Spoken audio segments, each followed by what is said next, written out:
बेटा अब हमारी न्यू एक्सरसाइज है एक्सरसाइज 11 मैं जिसमें कुछ एग्जांपल आप लोगों को पहले करा रही हूँ। एक क्वेश्चन दिया है आप लोगों के पास 4 सेंटीमीटर 5 सेंटीमीटर और 6 सेंटीमीटर वाले एक त्रिभुज की क्या करनी है, रचना करनी है। ठीक है, तो रचना हम जैसे बचपन में करते थे उसी तरीके से करना है, बट थोड़ा सा यहाँ डिफरेंट है।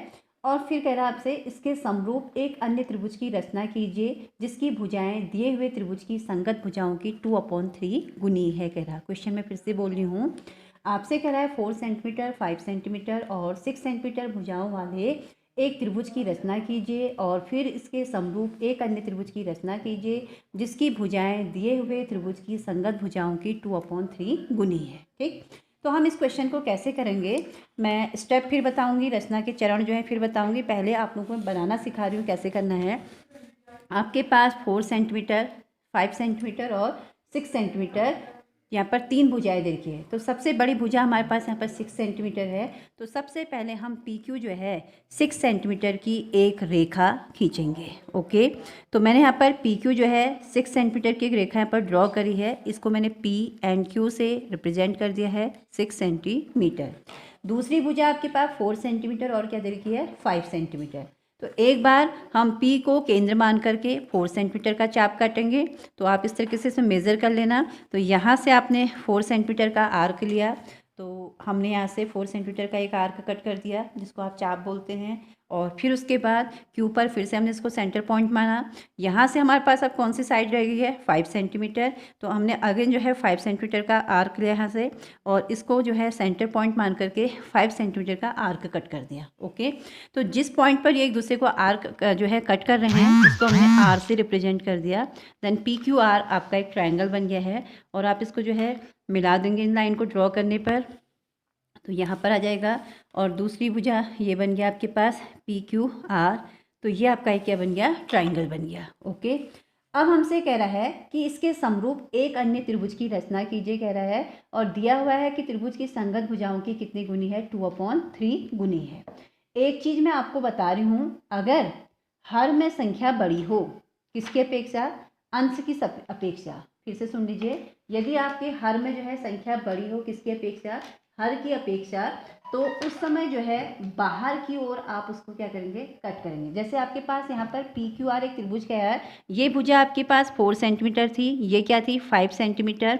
तो हम क्या करेंगे, पहले इसके समरूप त्रिभुज बनाना है, एक न्यूनकोण नीचे को बनाएंगे। जस्ट इसके नीचे को एक हमने क्या बना दिया, न्यूनकोण बनाया, और उसका नाम मैंने क्या दे दिया यहाँ पर एक्स। यहाँ पर हमने क्या करा, फिर उसके बाद 2/3 गुनी कह रहा है, तो कितने भाग करने हैं उसके, 3 भाग करने हैं। कितने भाग करने हैं, 3। तो आप एक निश्चित त्रिज्या का चाप लेना, चाप को घटाना बढ़ाना नहीं है, जितना आपने एक बार लिया वही चाप लेना। एक चाप हमने यहाँ काट दिया, फिर एक यहाँ पर काट दिया है। ये रेखा हमने मेजर करके नहीं ड्रॉ करके वैसे ही इसको ड्रॉ कर दिया है।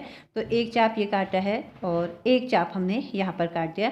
तो हमने इसके कितने भाग कर दिए हैं, 3 भाग कर दिए हैं।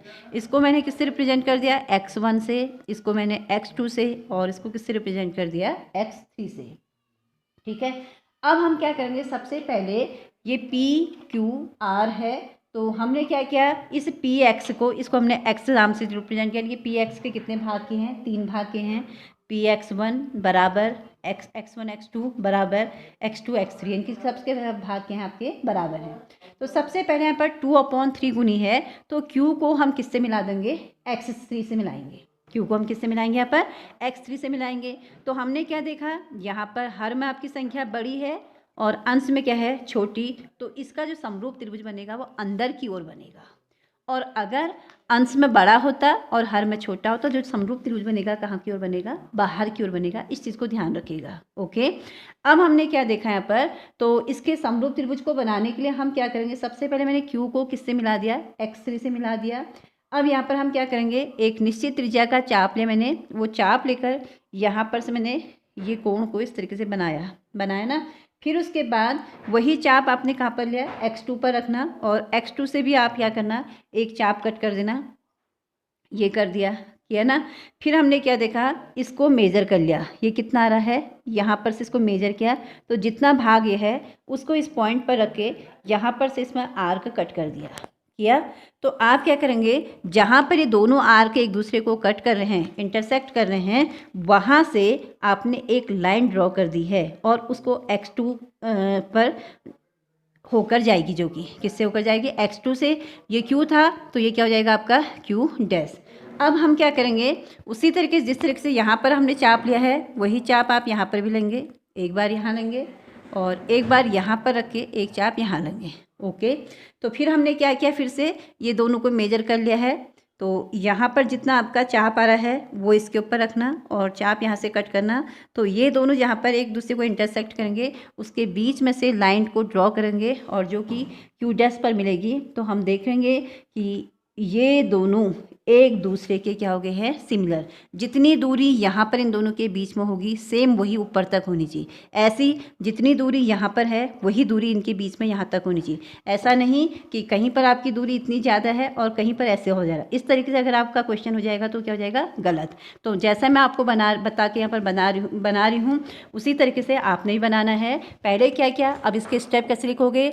सबसे पहले PQR एक त्रिभुज बनाया जिसमें PQ आधार है, जिसकी माप कितनी है 6 सेंटीमीटर।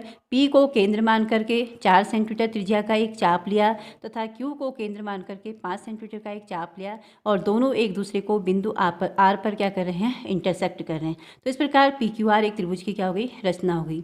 अब इसके समरूप एक अन्य त्रिभुज की रचना करनी है जो 2/3 उसकी संगत भुजाओं की इतनी गुनी है।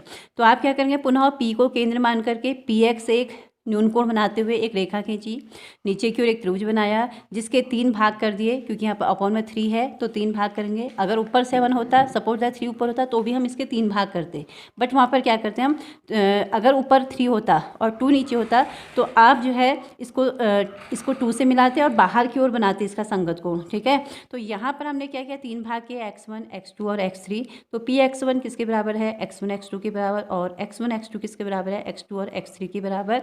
तो सबसे पहले हमने Q को x3 से मिलाया और फिर उसके बाद यहाँ पर एक निश्चित त्रिज्या का चाप लेकर के एक चाप यहाँ पर से कट किया x3 से, एक चाप x2 से कट किया।